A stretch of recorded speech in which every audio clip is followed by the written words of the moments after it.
नमस्कार, मैं डॉक्टर संदीप कुमार।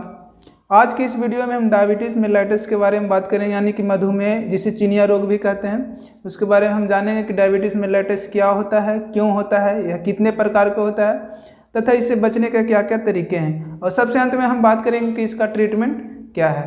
तो चलिए वीडियो का स्टार्ट करते हैं। सबसे पहले हम जानते हैं कि डायबिटीज़ मेलाइटस क्या है। यह एक ऐसी डिजीज़ है जिसमें ब्लड में ग्लूकोज का मात्रा बढ़ जाता है, या तो इंसुलिन का प्रोडक्शन ठीक से नहीं हो पाता है, या फिर कार्बोहाइड्रेट का मेटाबॉलिज्म सही से नहीं हो पाता है, जिसके कारण डायबिटीज़ मेलाइटस होता है। अब हम जानते हैं कि डायबिटीज़ मेलाइटस कितने प्रकार के होते हैं। तो डायबिटीज़ मेलाइटस कई प्रकार के होते हैं, लेकिन हम यहाँ पे 3 प्रकार के डायबिटीज़ मेलाइटस के बारे में बात करेंगे: टाइप 1, टाइप 2 और जेस्टेशनल डायबिटीज़ मेलाइटस। तो सबसे पहले हम बात करते हैं कि टाइप 1 डायबिटीज़ मेलाइटस यानी कि इंसुलिन डिपेंडेंट डायबिटीज़ मेलाइटस किसको कहते हैं। टाइप 1 डायबिटीज़ मेलाइटस यानी इंसुलिन डिपेंडेंट डायबिटीज़ मेलाइटस, यह एक ऑटो इम्यून डिसऑर्डर है जिसमें कि पेनक्रियाज के बीटा सेल में डिसफंक्शन हो जाने की वजह से होता है। यानी कि पेनक्रियाज का बीटा सेल एब्सेंट हो गया या डिसफंक्शन हो गया, चूँकि अपने ही बॉडी उसको डिसफंक्शन करने का प्रयास करता है, इसीलिए उसको ऑटो इम्यून कहा गया है, जिससे कि इंसुलिन ठीक से प्रोडक्शन नहीं हो पाता है, और इंसुलिन ठीक से प्रोडक्शन नहीं होने की वजह से ग्लूकोज का डाइजेशन नहीं होता है और ब्लड में ग्लूकोज का मात्रा बढ़ जाता है। तो इसी को हम इंसुलिन डिपेंडेंट डायबिटीज़ कहते हैं। इस तरह का डायबिटीज़ मेलाइटस बच्चे में या तो 18 साल की उम्र तक के लोगों में यह अधिक देखा जाता है। इसका ट्रीटमेंट इंसुलिन डिपेंडेंट होता है, क्योंकि इस तरह का पेशेंट को हमेशा इंसुलिन लेने की ज़रूरत पड़ता है, इसलिए इसको इंसुलिन डिपेंडेंट कहा गया है। अब हम टाइप 2 के बारे में बात करेंगे।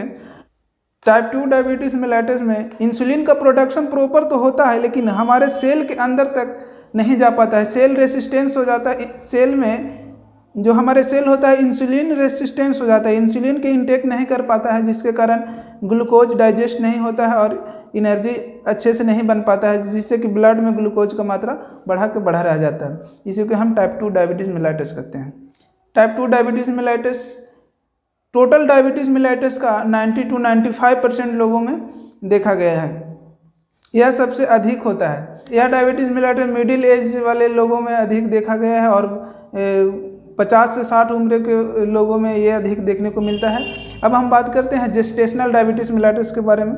Gestational diabetes mellitus pregnant lady में होता है, चूँकि प्रेगनेंसी के समय बहुत सारे हार्मोन का फंक्शन अल्टर होता है, अलग हो जाता है, जिसके कारण इंसुलिन का प्रोडक्शन में भी प्रभाव पड़ता है और ब्लड में ग्लूकोज का मात्रा बढ़ जाता है। तो चलिए अब हम बात करते हैं कॉज के बारे में कि क्या क्या कारणों से डायबिटीज़ मेलाइटस होता है। तो अलग अलग टाइप के डायबिटीज़ मेलाइटस के अलग अलग कारण हो सकते हैं। जैसे टाइप 1 डायबिटीज़ मेलाइटस के अलग अलग कारण है। सबसे पहला कारण है जेनेटिक, यानी कि अपने फैमिली हिस्ट्री में अगर जो किसी का है, माता को हो या पिता को हो या तो दादा दादी को हो, तो उससे भी संतान में होने का संभावना रहता है। तो ये हो गया जेनेटिक डायबिटीज़ मेलाइटस। दूसरा है बीटा सेल डिसफंक्शन की वजह से हो सकता है ऑटो इम्यून, जैसा कि मैंने बताया कि ऑटो इम्यून डिसऑर्डर है, तो बीटा सेल में डिसफंक्शन की वजह से हो सकता है। और तीसरा है वायरल इन्फेक्शन की वजह से, किसी प्रकार की इंजरी, जैसे कि पेनक्रियाज में चोट लग गया हो, या किसी तरह के इन्फेक्शन हो गया हो, या तो सर्जरी द्वारा रिमूव करना पड़ा हो, तो इस तरह सिचुएशन में भी टाइप 1 डायबिटीज़ मेलाइटस हो सकता है। अब हम टाइप 2 डायबिटीज़ मेलाइटस के कारणों के बारे में बात करते हैं। तो इसमें भी जेनेटिक कारण हो सकता है, दूसरा ओबेसिटी की वजह से भी हो सकता है, और तीसरा सेडेटिव लाइफ स्टाइल के कारण भी हो सकता है। जैसे आराम की ज़िंदगी जीते हैं, या आपका बॉडी फंक्शन अच्छे से नहीं हो पाता है, शारीरिक एक्सरसाइज नहीं होता है, उसकी वजह से भी हो सकता है।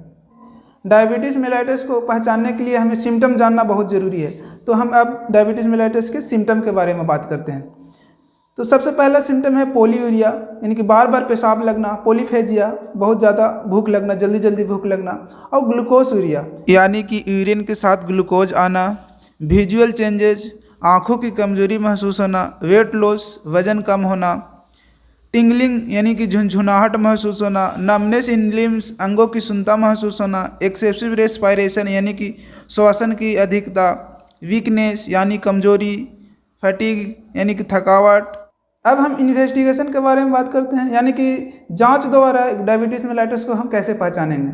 तो जांच में सबसे पहला यूरिन टेस्ट होता है, दूसरा है ब्लड टेस्ट, और तीसरा सलाइवा टेस्ट, यानी कि चौथा है वेट मॉनिटरिंग, यानी कि वजन को लगातार मॉनिटर करते रहते हैं। मॉनिटर यानी कि वजन को हमेशा पता करते रहते हैं कि घट रहा है या बढ़ रहा है, हमेशा देखते हैं, जिससे कि डायबिटीज़ मेलाइटस को जानने में सहायता मिलती है। अब हम जानते हैं कि ब्लड टेस्ट में क्या देखते हैं। ब्लड टेस्ट में ब्लड शुगर टेस्ट करवाते हैं। ब्लड शुगर टेस्ट में अगर ब्लड शुगर फास्टिंग में 70 से 110 mg/dl हो तो उसको नॉर्मल माना जाता है। और रैंडम अगर जो कभी भी ब्लड शुगर टेस्ट करते हैं तो 200 से कम होता है, 200 mg/dl से कम होता है तो उसको नॉर्मल कैटेगरी में रखा जाता है। लेकिन अगर जो फास्टिंग में 110 से अधिक है और रैंडम में 200 से अधिक है तो उसको डायबिटीज़ मेलाइटस के कैटेगरी में रखा जाता है। अब हम डायबिटीज़ मेलाइटस के ट्रीटमेंट के बारे में बात करते हैं कि आखिर इसका ट्रीटमेंट क्या है।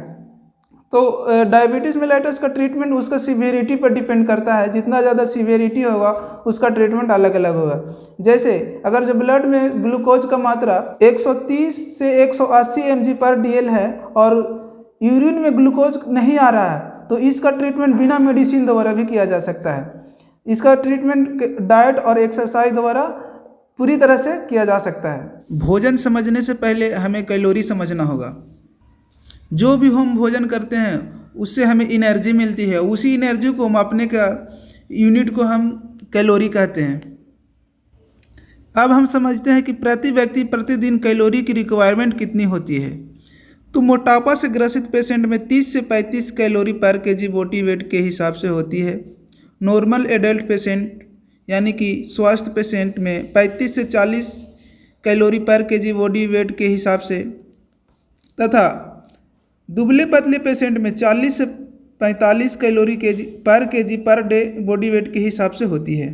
प्रोटीन की रिक्वायरमेंट 1 ग्राम पर KG per day body weight के हिसाब से, तथा फैट की रिक्वायरमेंट 1 ग्राम पर केजी पर डे होती है।